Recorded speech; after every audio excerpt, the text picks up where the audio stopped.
Development नहीं है, उसका फॉर्मेशन ही इसलिए हुआ था ताकि फीटस को डेवलपमेंट के टाइम जो भी न्यूट्रिएंट्स चाहिए उसको वो मेंटेन कर सके। अच्छा एक चीज बताओ, मदर और फीटस में ब्लड का क्या ट्रांसफर होगा क्या? ब्लड ब्लड मिक्सिंग होती है क्या मदर और फीटल का? नहीं होती है। इसको किस डिजीज में देखे थे, किस फैक्टर में भी देखे थे, मतलब किस आरएच फैक्टर के टाइम कुछ बताया था मैंने?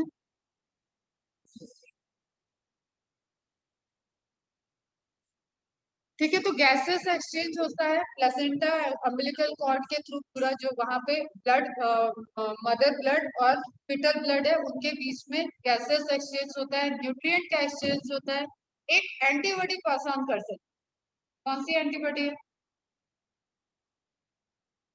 IgA, IgG, IgM, IgD. बस बायो ना बेटा ओवर कॉन्फिडेंस में खराब कर ले। कौन सी एंटीबॉडी पास होती है कौशिक? आईजीए नहीं होती।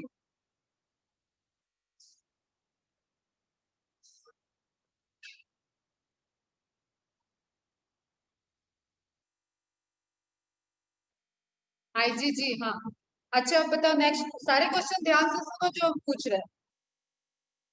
फीटस के पिट्यूटरी ग्लैंड से कौन सा हार्मोन रिलीज होता है? फीटस के पिट्यूटरी, जो बॉम्ब में फीटस है at the time of parturition, foetus की पिट्यूटरी ग्लैंड कौन सा हार्मोन रिलीज करेगी और वो कहाँ पे एक्ट करेगा?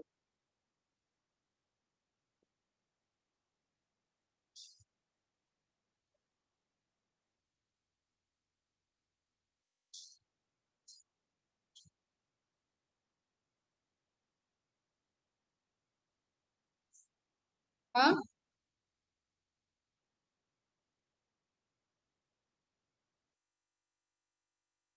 फीटस के पिट्यूटरी ग्लैंड से कौन सा, हाँ correct, ACTH full form. Foetus के पिट्यूटरी ग्लैंड से कौन सा हार्मोन रिलीज होगा और वो किस पे एक्ट करेगा? वो फीटस पे एक्ट करेगा या मदर पे एक्ट करेगा? और मदर पे एक्ट करेगा तो कहाँ पे एक्ट कर रहा है, किस चीज को कंट्रोल करेगा?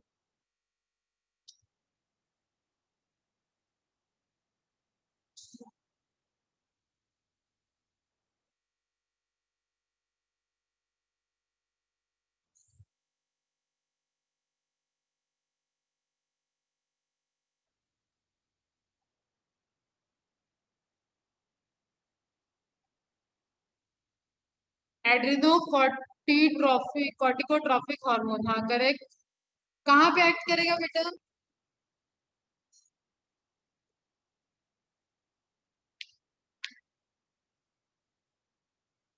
फीटल एड्रिनल ग्लैंड पे, वेरी गुड। और कहाँ करेगा?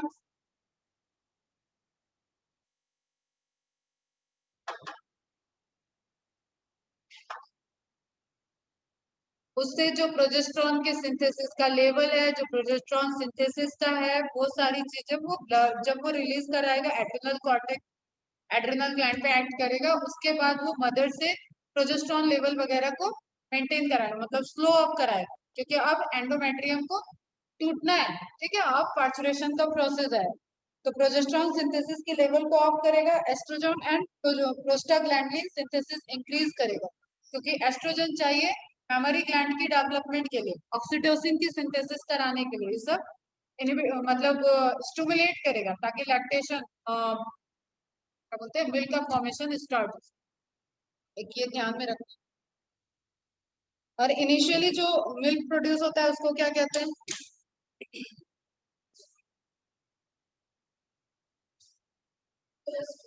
कोलेस्ट्रॉल। किस कलर का होता है? हम्म। बस और कुछ तुम लोग को पूछना है? ओके, एक क्वेश्चन और बताओ। Eight the time of gestation period जो लोकल हार्मोन सिक्रीट होते हैं उनके क्या क्या नाम? Name of the local hormone secreted by the placenta. एक तो एस्ट्रोजन, और ये ध्यान में ही रखो प्रोजेस्ट्रॉन, लेकिन जो इम्पोर्टेंट है, प्रेगनेंसी टेस्ट के लिए कौन सा हार्मोन रिस्पॉन्सिबल है? कौन सा?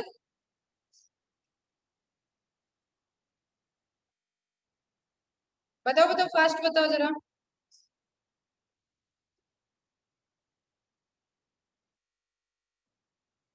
अरे ये तो एनसीईआरटी के पॉइंट है। एचपी प्रेगनेंसी टेस्ट के लिए तैयारी बताओ। एससीजी फुल फॉर्म बताओ।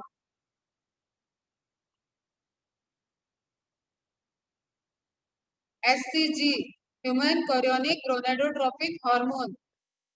ठीक है। कहाँ पे, कहाँ से टेस्ट करते हैं, किस सैंपल को लेके टेस्ट करते हैं? यूरिन के सैंपल। तो ये उसी टाइम, मतलब ये गारंटी है कि प्रेगनेंसी हो चुकी है। ठीक है, जो प्रेगा न्यूज वगैरह प्रेगनेंसी किट एड में देखते होगे टीवी में, वो क्या है, वो इसी पे वर्क करती है। एससीजी के अमाउंट को डिटेक्ट करती है। यूरिन में एससीजी प्रेजेंट है, इट मीन्स की कंसीव है। क्लियर। फिर एचपीएल का फुल फॉर्म बताओ। हाँ, oestrogen progesterone HCG HPL. Correct बेटा। एचपीएल का फुल फॉर्म एक लोग बोलो तेज से।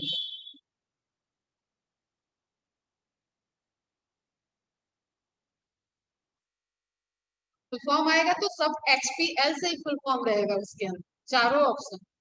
वैसे तुक्का मारने से नहीं चलेगा। बताओ अमरुद। Human placental lactogen, very good. It means कि इसका मेन फंक्शन क्या है? लैक्टोजन से इसके मेन फंक्शन को पकड़ लो कि वहां पे मिल्क को सिक्रीट कराने के लिए, लैक्टेशन के लिए ये रिस्पॉन्सिबल हो। ठीक है, चलो। अच्छा, एक चीज और मैंने बताई थी, टेराटोजन। टेराटोजन क्या करते हैं? अच्छा, एक और हार्मोन इंपॉर्टेंट है, biological clock that calculate the timing of pregnancy and birth. वो हार्मोन कौन सा है? बायोलॉजिकल क्लॉक को मेंटेन कर रहा है, जो जिससे कि टाइमिंग कब ये सारा गैस्ट्रेशन स्ट्रेच रिसेप्टर सब एक्टिव हो रहे हैं, इसको कौन सा हार्मोन रेगुलेट कर रहा है? कि 9 मंथ कंप्लीट हो गया है, डिलीवरी का टाइम आ गया है, या प्री मैच्योर लेबर पेन से डिलीवरी हो रही है, बिना कॉम्प्लिकेशन के प्री मैच्योर लेबर पेन से डिलीवरी हो गई, कौन सा हार्मोन रिस्पॉन्सिबल है? मेलेटोनिन नहीं, वो तो बायोलॉजिकल क्लॉक दूसरा हो गया बेटा। वो तो वो अलग लेवल है। वो तो अपना डेली 24 वाला पूरा, मतलब ये 9 महीने का गैस्ट्रेशन पीरियड को रेगुलेट करने वाला हार्मोन कौन सा है? CRH, very good. Corticotropic releasing hormone, ये मेंटेन क्या कर रहा है? बायोलॉजिकल क्लॉक को, जिससे सिग्नल जा रहा है, जिससे सिग्नल जाएगा कि हाँ दैट इज द टाइम कि बाकी चीजें सिक्रीट हो और ये डिलीवरी का टाइम है। तो नोट डाउन कर लो तुम लोग, अगर कहीं नोट्स में नहीं है तो। सी आर एच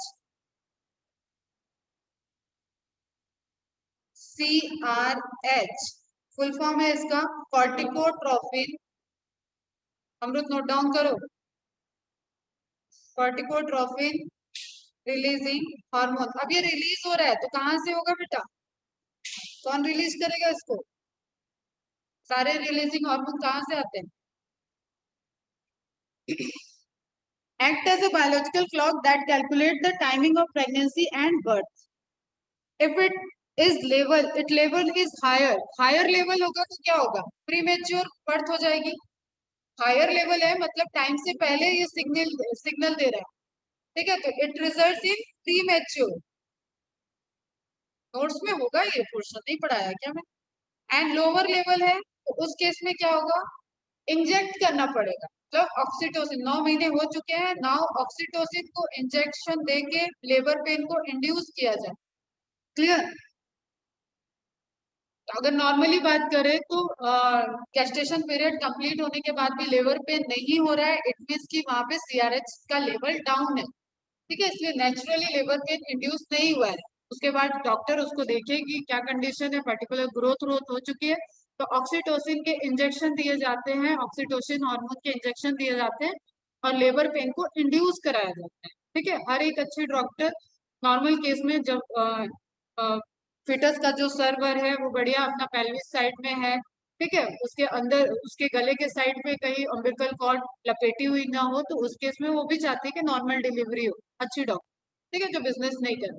तो इसलिए मोस्ट ऑफ द केस में ऑक्सीटोसिन का इंजेक्शन दे के पेन को इंड्यूस किया जा सकता है, जाता है, उससे कॉन्ट्रेक्शन इंड्यूस होगा, जितना कॉन्ट्रेक्शन उतना ऑक्सीटोसिन नेचुरली सिक्रीट होगा, वो इंडक्शन बढ़ेगा और उससे लेबर पेन जनरेट होगा, नॉर्मल डिलीवरी के चांसेस रहते हैं अगर बाकी सारे पैरामीटर ओके हैं। तो सीआरएच लेवल से हाई है, नॉर्मल से हाई है, तो उस केस में नॉर्मल प्री मैच्योर बर्थ होता है, जैसे कहते हैं ना प्री मैच्योर बेबी, जैसे कृषु प्री मैच्योर है, 1 मंथ प्री मैच्योर, लेकिन वो नॉर्मल प्री मैच्योर नहीं है, वो कॉम्प्लिकेशंस की वजह से ऑपरेशन करना, ठीक है। तो एक नॉर्मल भी 7 महीने के बच्चे देखे होंगे कि ये प्री मैच्योर बर्थ थे, कहानियां मम्मी दादी लोग सुना देती है, ये तो 7 ही महीने में हो गया, ठीक है।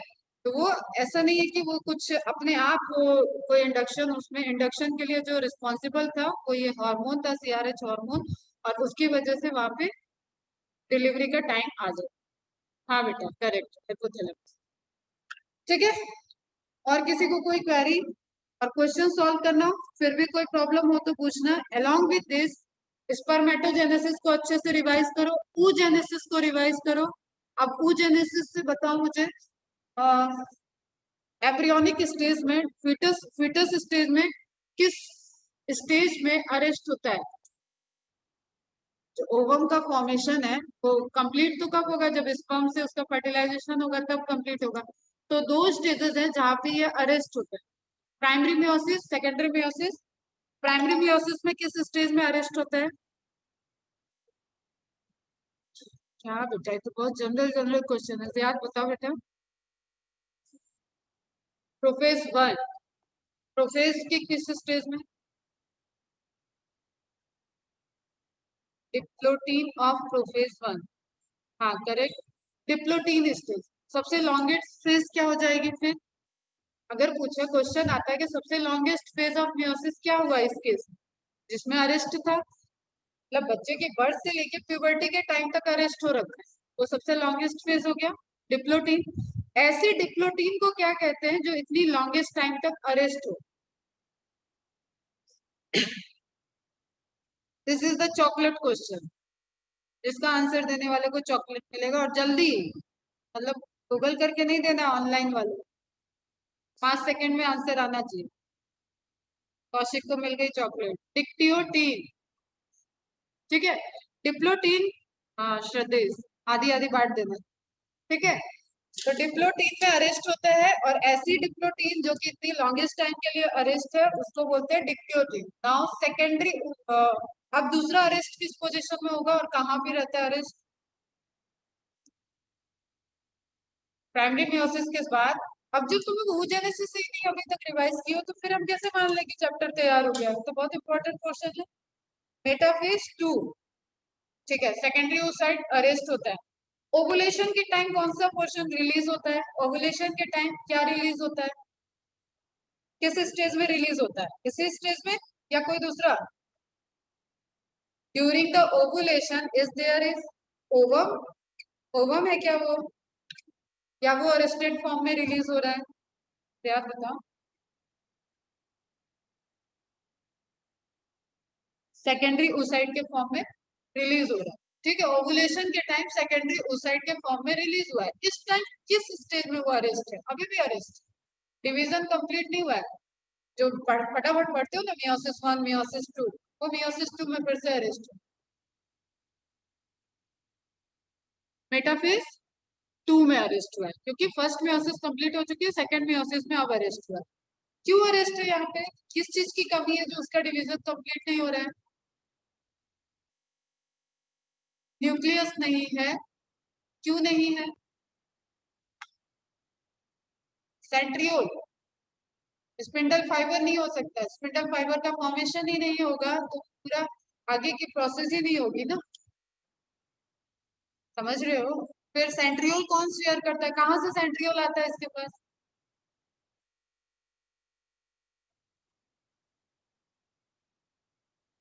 अरे फर्टिलाइज किसके साथ करेगा ये? स्पर्म के साथ। तो स्पर्म क्या डोनेट करता है इसको? Proximal centriole, very good. अगला क्वेश्चन मेरा यही था, स्पर्म का प्रॉक्सिमल सेंट्रियोल, सेंट्रियोल है तो कौन सा सेंट्रियोल, प्रॉक्सिमल सेंट्रियोल, वो डोनेट करता है। उसके बाद ये मेटाफेज 2 से प्रोसेस आगे बढ़ती है, एनाफेज 2, टेलोफेज 2, और जो स्ट्रक्चर बनेगा उसको क्या बोलेंगे बेटा, किसका फॉर्मेशन होगा?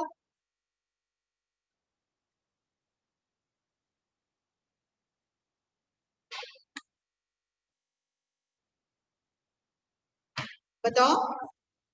अभी डेवलपमेंट, फर्टिलाइजेशन नहीं, डेवलपमेंट, ऊटिड, ऊटिड का फॉर्मेशन होगा, स्पर्मेटिड, ऊटिड, स्पर्मेटोजोआ, इस तरीके से टर्म याद रखो, ठीक है।